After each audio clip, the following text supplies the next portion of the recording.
topics and opinions expressed in the following show are solely those of the hosts and their guests and not those of W4CY Radio, its employees, or affiliates. We make no recommendations or endorsements for radio show programs, services, or products mentioned on air or on our web. No liability, explicit or implied, shall be extended to W4CY Radio or its employees or affiliates. Any questions or comments should be directed to those show hosts. Thank you for choosing W4CY Radio.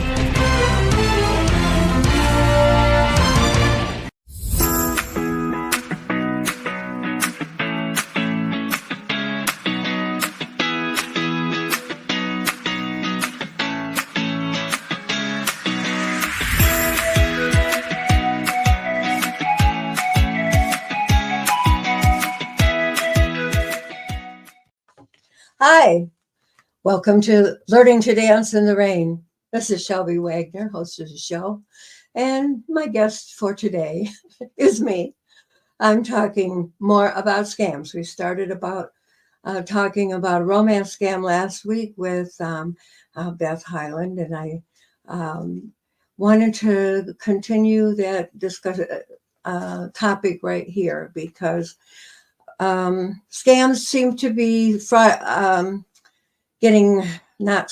they are getting worse and worse every year. When I wrote my book, Learning to Dance in the Rain, Surviving Grief, Internet Dating, and Romance Scams, that was in 2018, I wrote the book. It happened in 2017. But in 2018, when I found out that it was a scam, by someone that I was talking to on the internet. And I discovered there was $145 million lost to fellow Americans to this kind of a scam. $145 million. Wow, to me, I can't even think about what $1 billion looks like, but $145 million, wow. But you know what? Last year in 2023, then a Federal Trade Commission reported $10 billion or $10.5 billion was lost to fraudulent or exercises, people tricking other people any way they can to get them to release their money and give it away. And some say, well, it's not a crime because they gave me the money. Well, I didn't give him the money. It was a loan, he said. And no, he never paid me back. Never intended to pay me back. I just wanted quite a few things here to talk about. One of them is the fact that it does cost you money. Number two is there are psychological and emotional issues that we discovered other people. And it seems like all people that are victims of this type of scam experience. Because, you know, if you lose money or something important to you because somebody broke into your house, are you going to feel guilty that they broke into your house? It might feel a little bit guilty if you remember that you forgot to lock the door. But it's not your fault that they chose your house to break into. So it's not your fault. And funny thing is that most romance scammers especially think, how could I have done such a dumb thing? And I knew it was a scam, but I wanted to help this man who told me he was in trouble in China, had been beaten, his money stolen, and he would pay me back when he got back to the USA. He would be back as soon as I sent him the money, about 3 weeks later. Well, I sent the money, some of the money, and then that wasn't enough. He wanted more. And that's usually true. Let's back up just a bit here. How does this romance scam start? Well, as we were told by Karina a few in her episodes, and in with Beth last time, and even I believe with Becky's mother. No, that was a bank scam, so that one doesn't count. But in the ones with Karina and Beth, they were very similar to mine. They were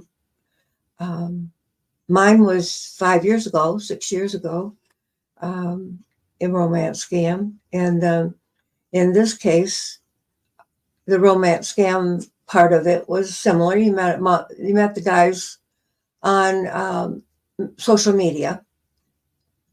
I think it was Facebook that this guy. Actually, no, there were several on face that I met on Facebook, which asked me for money, but I was smart enough to say no. And I just said smart enough. Um, just because I fell for a scam doesn't mean I'm a dumb person. And yet I felt dumb. I felt, why did I do such a thing? Why did I do that? And the scammers are trained to find your weak spot, and they found mine. How do they do that? Well, by talking, by convincing you that they're wanting a relationship, by falling in love almost immediately. So you will confide in them. You will learn to trust them and believe them that they're telling the truth when they're not. They're lying. It was interesting. I went to deliver a book, one of my books of learning to dance in the rain, to a friend of mine who lived about 10, 15 miles away. She thought she had ordered the book on Amazon, and it didn't come. It was 4 or 5 weeks. And I said, well, where do you live? I'll bring you the book over. So I brought the book over and gave it to her. And she showed me the text messages that she had received, and they were almost exactly the same as the text messages that I had received. And I thought, wow, that is true. They are copying what they do. And they may be talking to several people at the same time, telling them the same thing. I've learned they write things down, they document them, they record them. And, when you're talking to some of these people, they are people. There's not just one talking to you, which is what it's supposed to feel like. But I once, several times, I would refer to something I had already told them, and they would uh, ignore that almost immediately, or whenever I asked it again, and they didn't remember, or they would say something that would tell me they didn't remember what I had said and before, and I thought, I wonder if there are more people over there talking to me than I think there are. I think I'm talking to one person, but you never know. The scammer could be three different people talking to you at the same time, one after the other. You wonder why sometimes they're available 24 hours a day. And maybe that's it. They work in shifts, and their shifts might be how our shifts are. I think some of the people go into work at 5 a.m., 6 a.m., and then the next shift starts maybe. Those people are come in around 11 or something. And then when they're done around 5 or 6, then there's a third person. And that's what I think there happened to me a few times, or maybe all the time. Anyway, you don't know who's on the other side of that screen. You don't know if he or she is telling the truth. It's just, you don't know. even though you've been chatting with this person for quite a while, and you think, oh boy, I really like this person. I can't believe how easy this relationship seems to be. And because they compliment you, they make you feel good. They try to, well, what do you like to do? What are your hobbies? They ask things that if you were in a live conversation with another person, you probably would just talk about your gardening. You might talk about just about anything, depending on who that person is. And if the closer they are to you, or if you think they're closer to being a best friend, the more you reveal, right?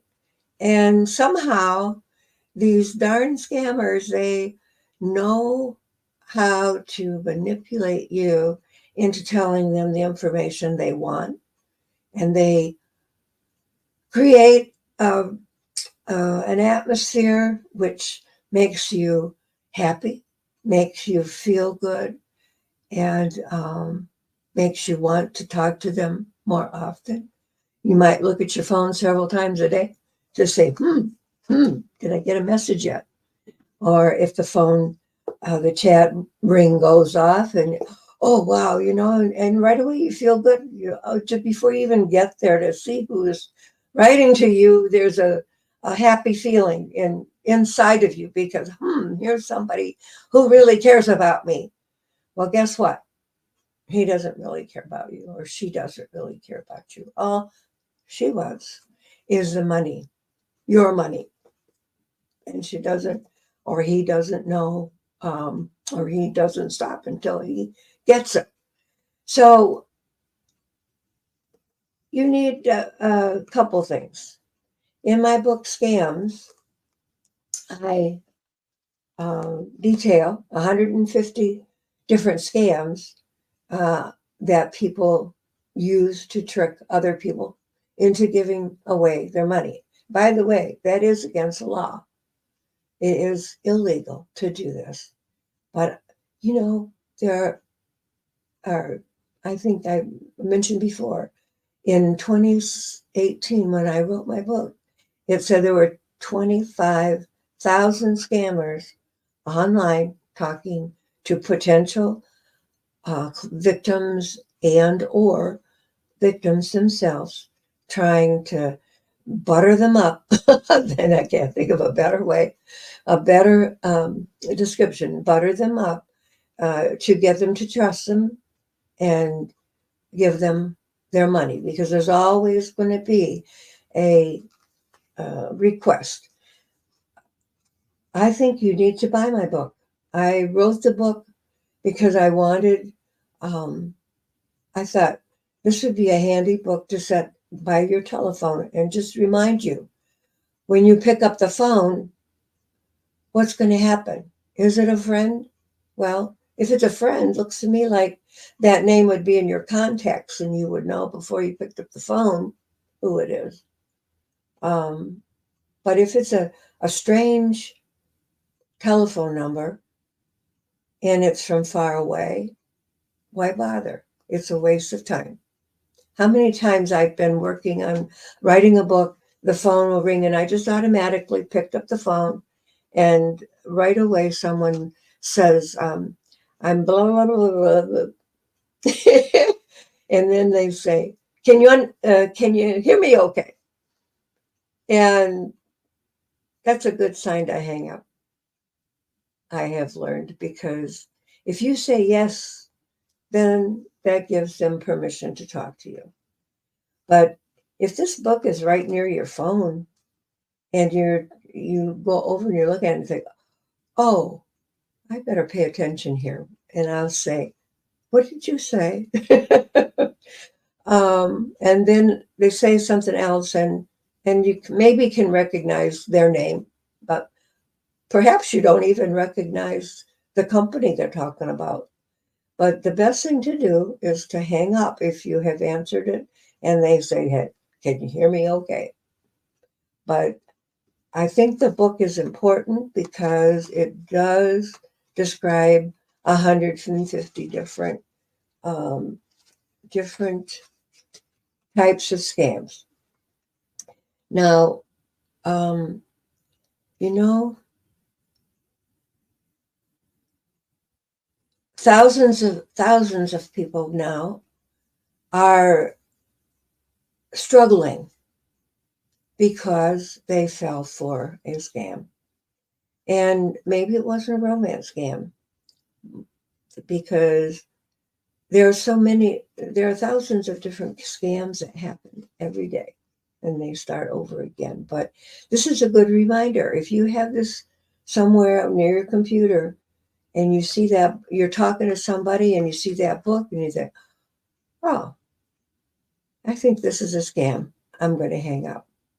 Or if you think that maybe it's a really good thing, okay, so, and you recognize that it's from a company that you know, so what should you do? Well, how about saying, I'm going to think about this, and you call me back another time, or I'll call you back when I get through.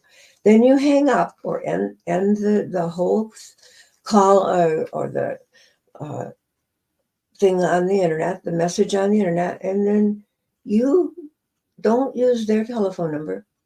Don't click on anything in their email. Go find that number from a telephone book. You can ask your phone to help you find a phone number for this company, and then call them and find out of, hey, do you have a salesperson called James Bond? And see what they say.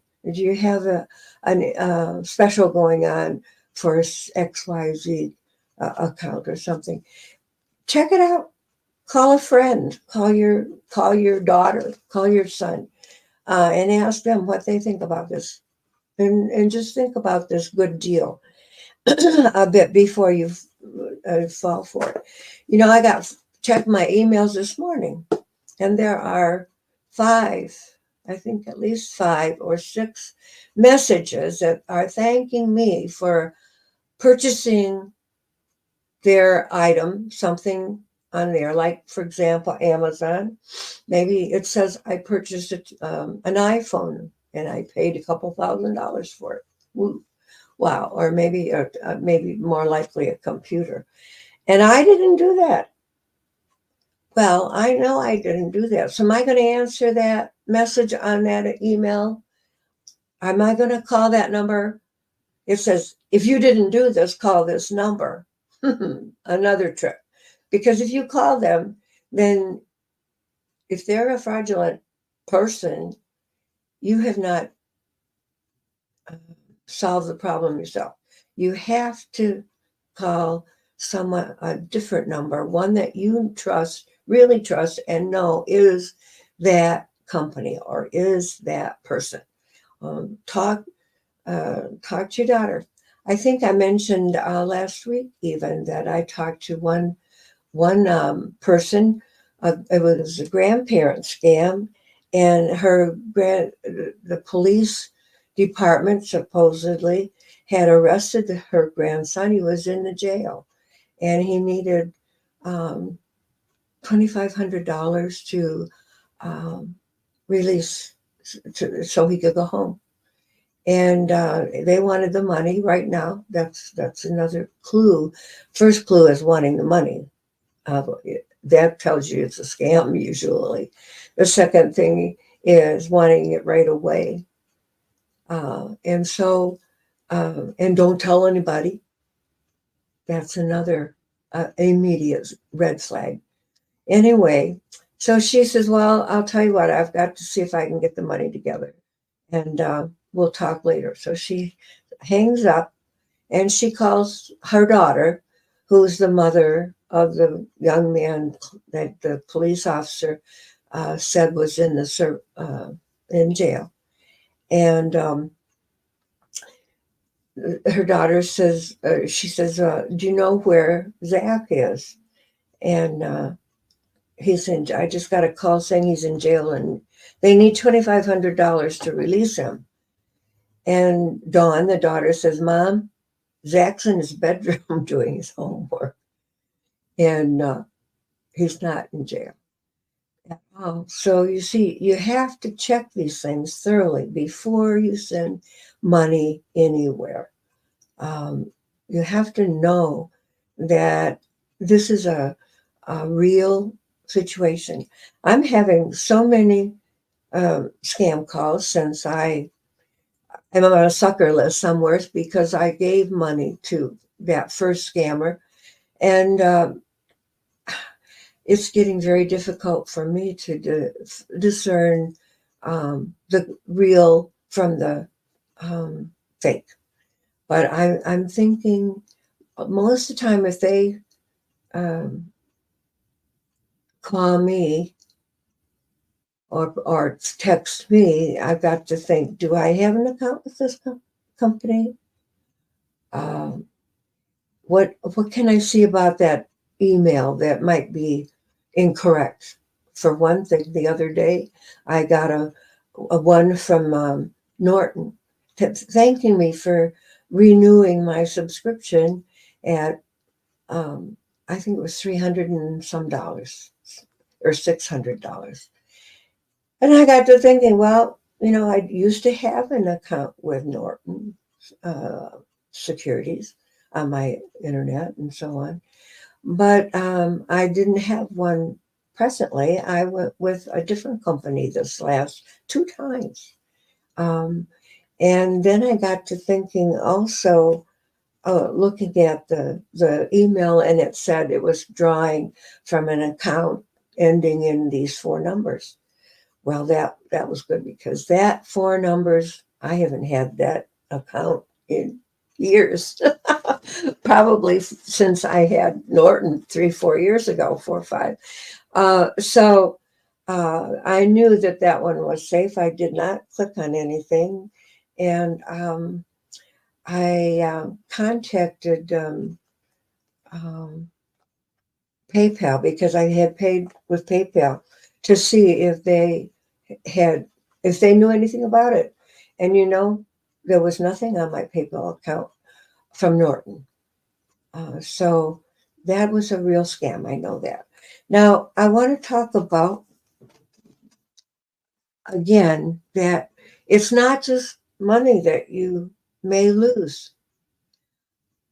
How many, I have not checked to see the number of teenagers or young people who have committed suicide because they were talking to someone on the internet, someone they had learned to trust, and did something inappropriate. Maybe they took a picture of themselves naked and sent it to this person that they were beginning to love.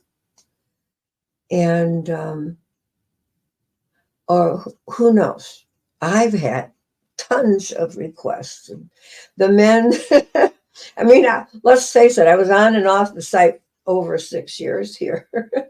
And I did meet a lot of really nice men. I have to say that. And I've dated quite a few several times. And I'm in a relationship now with a guy I met on a dating site. But those good men that I have dated did not ask me for pictures of me naked. And I have had requests like that. And I refuse to do that. There have been requests for, well, can you just show me some cleavage? Well, I don't have much cleavage, but I didn't want to do any of that because number one, I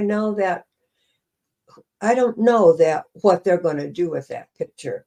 And yeah, they may really think they love me now, which they probably don't because you haven't met them. But what are they going to do with that picture 2 years from now, a year from now?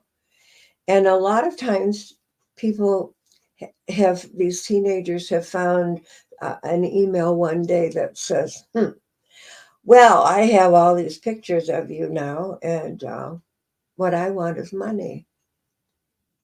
And if you don't pay me the money, I'm going to post them on Facebook and to your friends and blah, blah, blah. And a lot of these very, very smart teenagers, they're not dumb, but many of them have committed suicide rather than face, well, paying $1,500 to someone because they thought they were in love with them and sent them pictures that they shouldn't have. So not only that, but in the New York Times, just 2 months ago, April 21st, yeah, just 1 month ago, there was a 3-day or 4-day series on the mysterious disappearance of a mature woman. And said, here was the headline: in one woman's mysterious drowning, signs of a national romance scam epidemic. Now, in 2018, I just want to digress for a minute. I wrote the book, Learning to Dance in the Rain, and about surviving romance scams. And darn, guess what? I called it an epidemic. That was that it was in 18. I said it was an epidemic. At that time, $145 million had been reported lost to someone that they met on a dating site, someone they had learned to trust and even fell in love with them.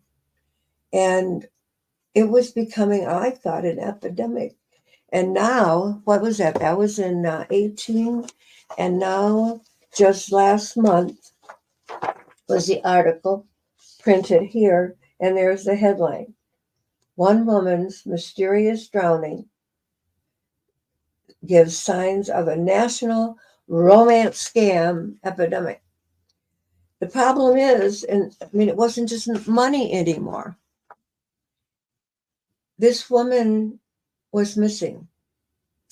It says the scammer who drained Laura's, and I'm not going to give her last name, of her $1.5 million nest egg and sent the widowed healthcare executive on a path that ended with her death in the Mississippi River, hundreds of miles from her Western Illinois home.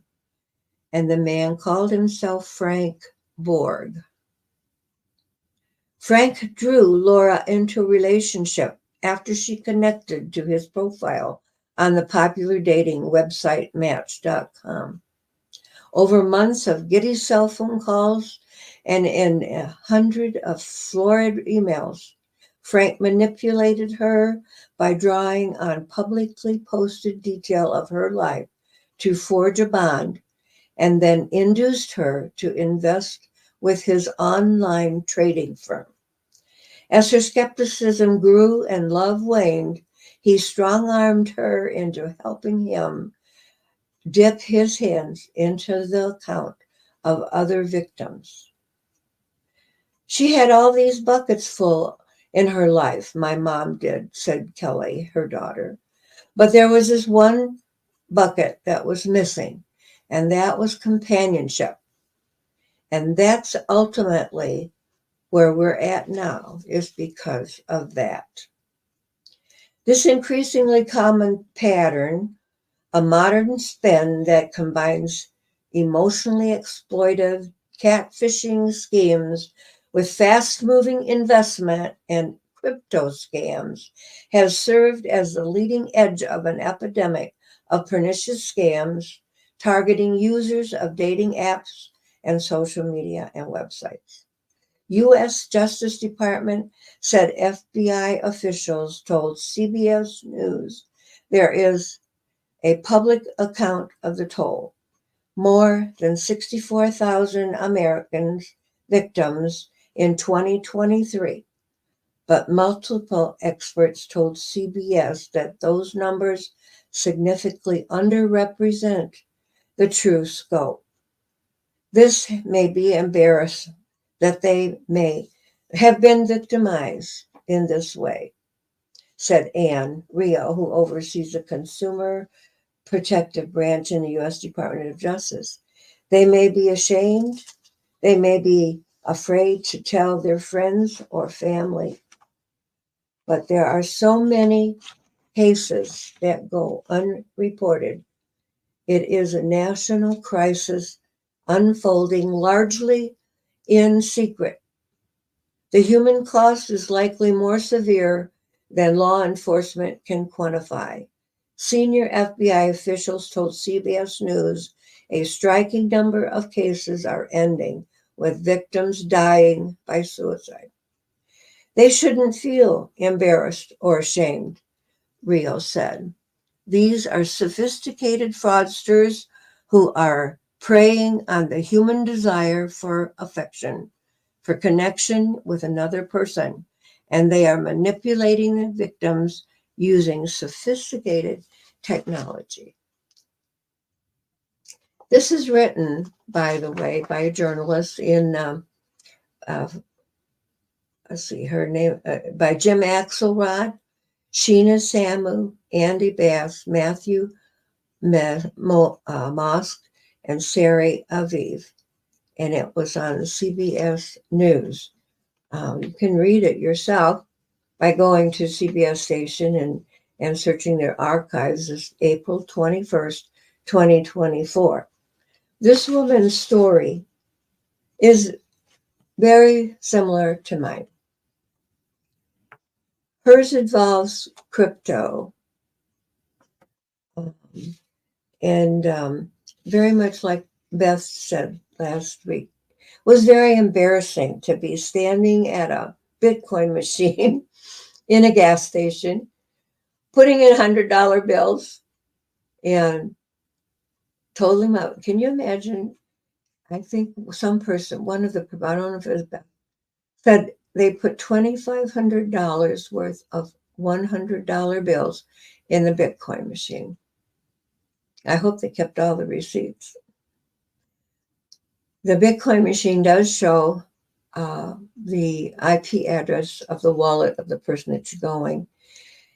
If you suspect that this person, well, if they've asked you for money and they want the money in cyber currency, you know immediately you're being scammed. Don't do any more. Stop talking to that person and immediately call the police and let them know.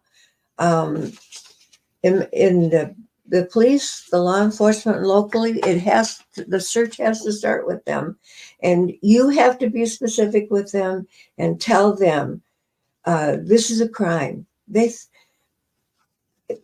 word is spreading, and the law enforcement, they're a group called Orange, what is it?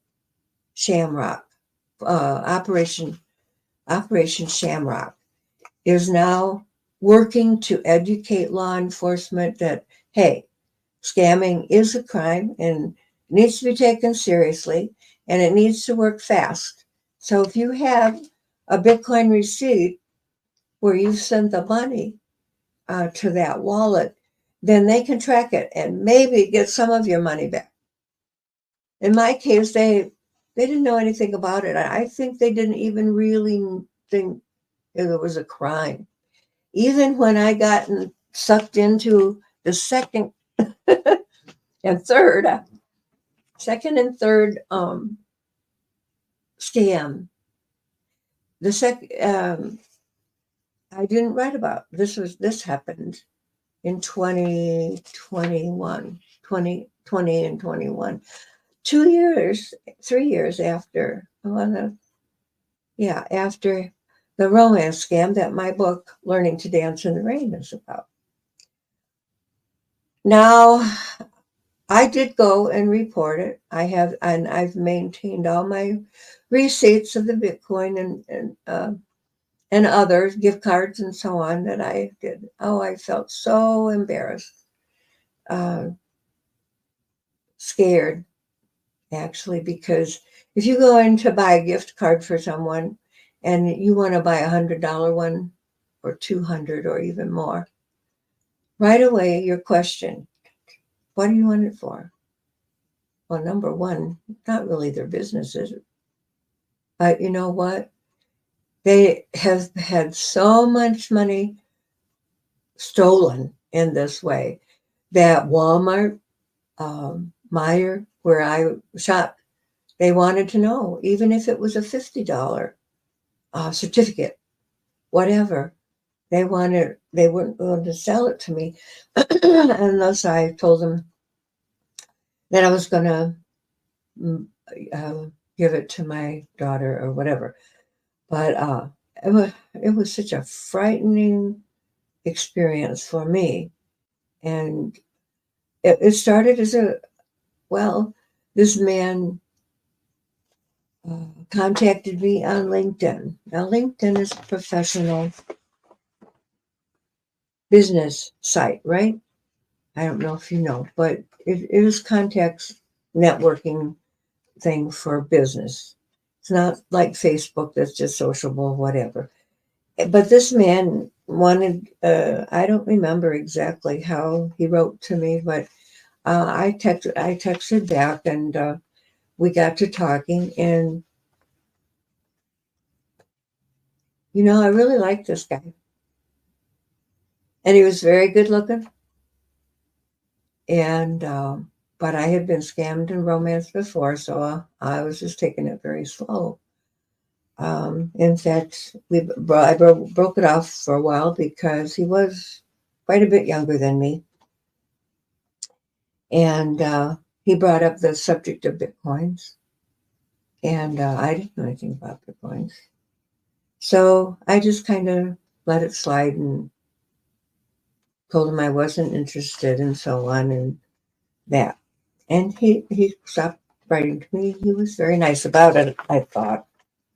And then over the course of the next few months, I had several other people who contacted me right up front and said, are you interested in investing in Bitcoins? And I either did not respond or I wrote back and said, no, thank you. My son-in-law and my daughter said when I asked them about uh, investing in Bitcoins, they said, oh, no, don't, stay away from that. Don't do that. Well, I don't know. After about 6 months of different people wanting me to look into investing in Bitcoin, so I thought, that first guy, he hadn't bothered me anymore after I said no, I wasn't interested in Bitcoins, and so I thought that was a plus sign for him. The other people I didn't know, I hadn't talked very much to them, and so I contacted the guy again and started asking questions about the Bitcoin. And he told me all this information. Yeah, he had made enough money to buy his mother a house out west somewhere. I don't even remember that. And finally, he convinced me that maybe I ought to try. And so I tried. I did. He talked me through setting up Cash App. Found out my son had a wallet in Cash App. And Cash App is a legitimate way to send money. Like if my son needed some money uh, once for something that was urgent, and so it was easy to just transfer money into my WhatsApp and transfer it to him, and then he got the money. So it is a legitimate and easy way to send money to your loved ones. The trouble was in this case, the young man that I was talking to on LinkedIn, he told me how to buy the coins, which I did, and then I had to learn how to use that website, and he walked me through all of that for how to buy the Bitcoins and what to do. The trouble was that then he told me I needed to put it in this investment company, which had invested in other things like gold and silver were on there. And then there were a bunch of other words I didn't know what they meant or what they were. Crypto terms, I guess. And finally, I did deposit a lot of money there. And periodically, he would send me pictures, screenshots of how much my money was making. And oh boy, that looked good. Well, then, and on the website, it said right there, immediately, if you want to withdraw your money, you do this and you'll have the cash immediately in your account, in your bank. Well, that wasn't quite true, because when I decided to withdraw some of my money, I found out there were some hoops I had to jump through.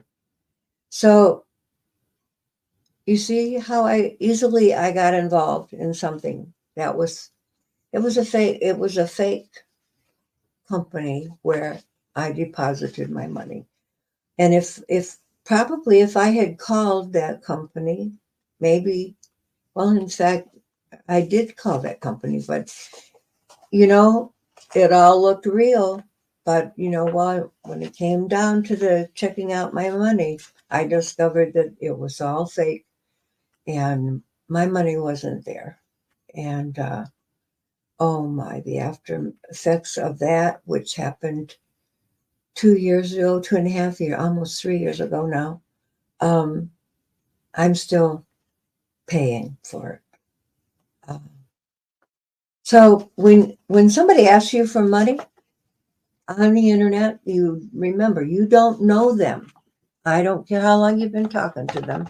You don't know if they're telling you the truth or not unless you've met them. It's just very, very risky. And Scams is a book. It's really thin. It is a lot of information in there. And I told a few stories to make it a little bit more interesting.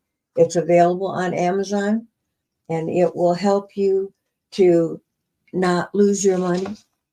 I promise you, it is an ultimate tool to prevent you from becoming a victim. And my book, Learning to Dance in the Rain, has a lot of information. And the fourth part of this book is all about scams. It shows letters I received. So if you receive those same letters, you can say, no, thank you, and hang up and block them. Because if you keep talking to them, guess what? They have a way of hypnotizing you. So you will feel bad. I mean, you've lost the love of your life, you thought.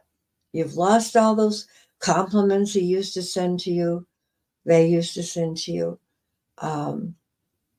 You've lost a dream relationship. Maybe the two of you were going to travel together. One man was a captain of a ship or something, and he could hardly wait to retire so that we could get married, and he could take me around the world on a cruise ship. What a beautiful dream. But that's what it was, a dream. It seemed real. The man seemed real. He sent pictures of him doing things that looked like what he was talking about. But it wasn't real. And so I didn't lose my house. I didn't lose everything I had. Like some people, like Karina, in her episode back in February, she lost everything and ended up moving back home with her mom in her 40s. And this happens so many times. But at least she's still alive. But guess what? She thought about suicide. All this could go away if I just killed myself. Please don't do that. That is a permanent solution for a temporary problem. And this show, I intended to help other people learn to be resilient. And resilient means you face the terrible times in your life, you deal with them, and you get through it alive and start on a happier path towards healing again. If you were healing during your grieving period when you lost your loved one, but you've got to be strong. Is it easy to face those problems? Oh no. I cried a lot.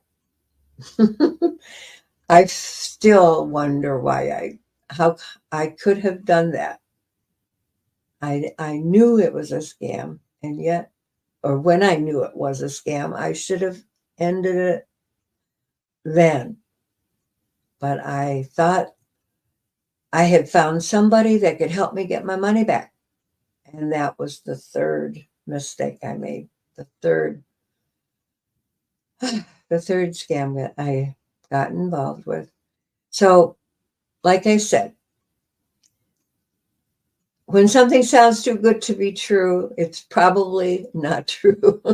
So you need to talk to someone you trust, a family member, a bank person, your financial planner, somebody.